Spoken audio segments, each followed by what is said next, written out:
आम्ही जरे खवय्यामध्ये मी राणी गुणाजी तुमचं स्वागत करते पुण्यामध्ये. कालच आपला चैत्र शुद्ध पाडवा साजरा केलेला आहे, त्यामुळे सगळ्यांना नवीन वर्षाच्या हार्दिक शुभेच्छा. तर आता पहिलं आपण कोणाच्या घरी जातोय आणि गप्पा मारतोय ते बघूया. हाय अश्विनी. हाय. कार्यक्रमात स्वागत. आणि अतिशय गोड दिसते, अतिशय गोड दिसते. पण मला सांग, ही गोड पुणेकर म्हणजे काय करतेस तू, कुठे शिकलीस, काय मला सांगते. BMCC कॉलेजमधून MCOM झाले.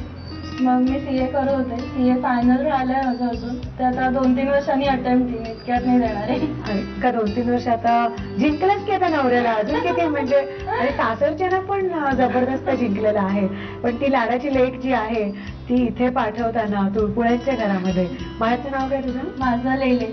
लेले. हा. ओके. तर त्या लेलेबाईंना काय वाटलं ते एकदा बघूया ना जरा. लेलेबाईंचं काय म्हणणं आहे? काही नाही, लहान असताना छोट्या छोट्या पोळ्या करून घालायची, मैत्रिणी जमून खूप धमाल करायची.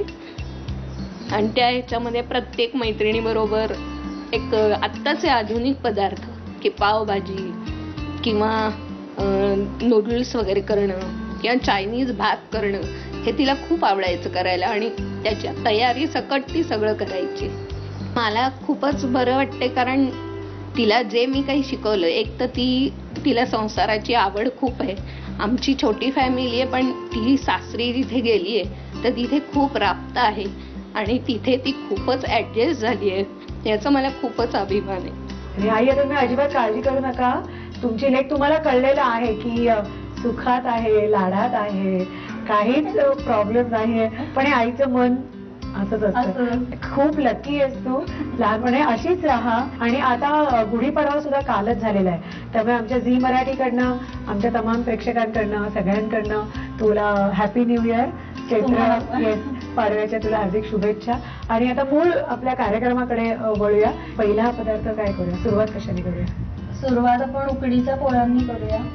उकडीचे म्हणजे जी तांदळाची आपण उकड काढतो. आपण मोदकाला जी उकड काढतो तीच उकड, फक्त आपल्या पोळ्याच्या कणकेमध्ये भरून लाटायची, एवढंच. पण त्या आमरसा बरोबर खायची, त्याची स्पेशालिटी.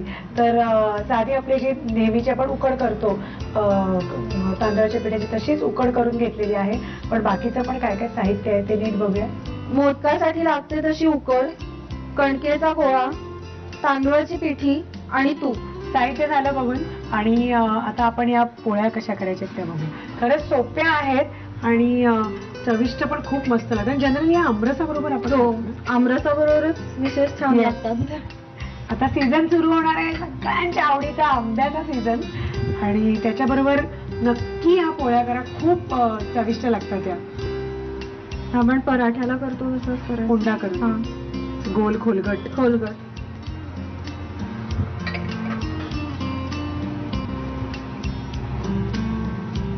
आणि या तशा मऊ राहतात, आपण उकड आतमध्ये भरल्यामुळे. त्यामुळे त्या करून ठेवून आपण कधीही खाऊ शकतो, दिवसभरात, संध्याकाळी, कधी. तू तांदूळाची पिठी घेतली. मी चांगलं सरसरीत होते पोळी, खुसखुशीत होते.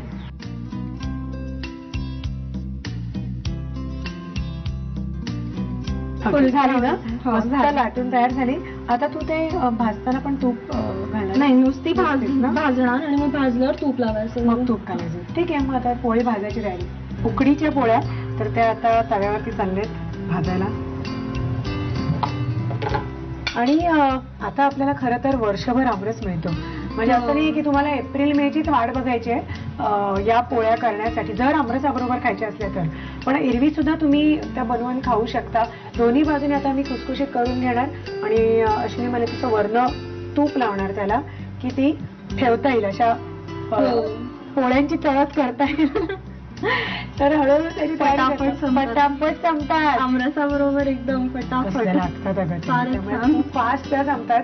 तर फास्ट एकदम साहित्य कृती लिहून घ्या, कारण आता आम्ही फक्त दोन्ही बाजूने खरपूस भाजून घेऊ. उकडीच्या पोळ्या बनवण्यासाठी लागणारं साहित्य: तांदळाची उकड, भिजवलेली कणिक, तांदळाचं पीठ आणि तूप. कृती: भिजवलेल्या कणकेची पारी करून त्यामध्ये तांदळाची उकड भरून हा गोळा तांदळाच्या पिठामध्ये घोळवावा आणि पोळी लाटून घ्यावी.